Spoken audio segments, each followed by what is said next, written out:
tempted anymore by the processed icky food? I mean, people ask us that all the time. They say, "Well, what's your, like, your guilty pleasure? What do you have to have?" And we're like, now, like, no, we really love kale and quinoa. Well, and, yeah, nothing What's tastes your- as good as healthy feels. Yeah. I mean, right? I mean, yeah, or taste change. the taste buds completely change. You know, it's funny. Penn Jillette just went through this. You know, the kind of famous magician who started eating plant-based, lost 100 pounds in 100 days, and all this stuff. Wow. And then he did this blog where he's like, just as an experiment, he went back to eating like he did before, and so he had ate like an entire pepperoni pizza and Twinkies and soda and all this stuff.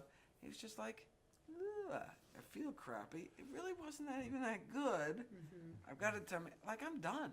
Like, it's just like I'm done. There's like, what's the, you know, Mm-hmm. right. I mean, your palate changes, right? So, I mean, right now we have these, you know, we are attuned to these hyper salty, hyper fatty, hyper sweet palates, which is what the snack and junk food industry has. And so now, I mean, like, after a bowl of Fruit Loops, the ripest peach in the world is going to taste sour. Like, it doesn't even, right?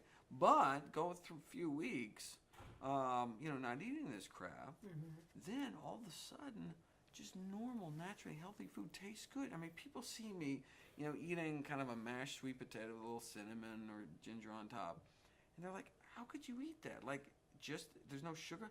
I'm like, "It's so good." It's not, and they think I'm depriving myself. It's They one of think our I'm living a favorites, life too. of deprivation. But it's like, no, you don't understand. To me, it actually tastes good, and it would actually taste good to you too if you just go through, a few weeks, readjusting your palate. And they've done, all sorts of experiments like this. You take people, and you have them add as much salt to their soup as they like, to the optimal salt, and then you take salt out of their diet. And at first, everything tastes like cardboard. But then just a few weeks later, they go back and have the same salt they had before that they thought was nice, and it's too salty. They actually don't like it, and they actually much prefer less sodium. I mean, and so you can train your taste buds, and then it actually tastes good. Like a salad actually tastes good. I mean, you almost hate to say that because it makes you sound like you're a different planet. Like, no, salad doesn't taste good to me, so you're just a different species. And so I guess I can't have a long, healthy life, and you can. I just wasn't born that way. But none of us, I mean, they don't realize that, no. We actually enjoy this food. No, people don't know what to do Right? with us. They put on their life jackets. The vegans are coming. It's crazy. I mean, they treat us differently, and they think we need to go to a vegan restaurant. Right. And vegan restaurants are all the gross. They're probably analogs. right. It's They're like, here, have some awful. deep fried chunks of whatever. Yes, yeah. Right? Because they're trying to appeal Of to like that. course. And course. look, there's a role for that kind of maybe transition food. If someone's eating, burgers and shakes their whole lives, it's hard for them to just Right. instantly make that jump. And so you can be like, oh, well, here's a burger that's not really, doesn't have any cholesterol in it. Okay. But you just don't want people to stall there. You want people to continue to moving towards eating healthier. And that's what I'm seeing a lot of. I mean, I think the first generation of these kind of vegan, fast foody kind of restaurants was the kind of deep fried, chicken, whatever kind of things.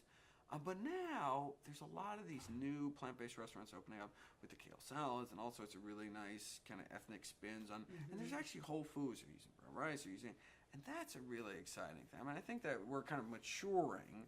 After the vegan donut doesn't taste that much better than the other vegan, and it's just like, ugh. It's not better I don't for know. you. Well, maybe a little bit. I mean, right. Well, it depends I don't if know. it was It's got fried you're just trans changing fats. the oil. Right. So. Well, so. And what is your take on the oil? I mean, I know that Esselstyn and they're really into the no oil. Are you a no oil guy too? Well, I mean, I advocate whole plant foods by definition, right? Right. Oil is highly processed. Right. So it's kind of like the table sugar of the fat kingdom. So, I mean, you take a sugar beet where most I love that table sugar analogy. comes from, right?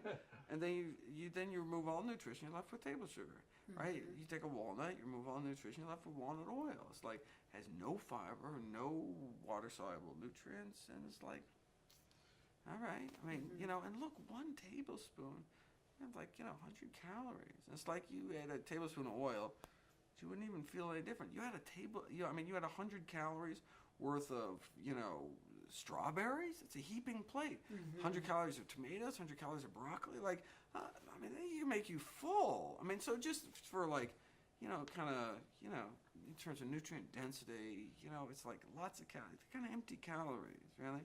And that's kind of, and then it gets worse than that. In fact, where you see, detrimental effects on one's endothelial function, one's arterial function when you have add oil to one's diet, to have these high-fat meals. And so, so I encourage people to choose whole food sources of fat. So I encourage people to eat nuts and seeds and avocados, but it's just, it's the processed foods I'm concerned about. Avocado was a yellow light, wasn't it? No.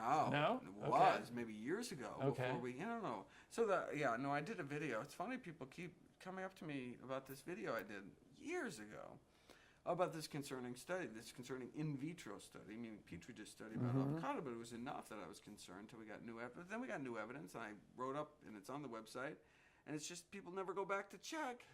And then I'm like, but that was years ago. And so there's a study that actually looked. If you said it, it's got to be true. Well, it was true then, but then, it's like, no, and people will say, well, no, wait a second. No. You 5 said. years ago you said this. I'm like, 5 years ago that was true. What do you think the field of nutrition is dead? I mean, it's like saying, oh yeah, well Newton said that, Copernicus said that. What? It's got science. We make progress. We learn things. Otherwise, what's the point?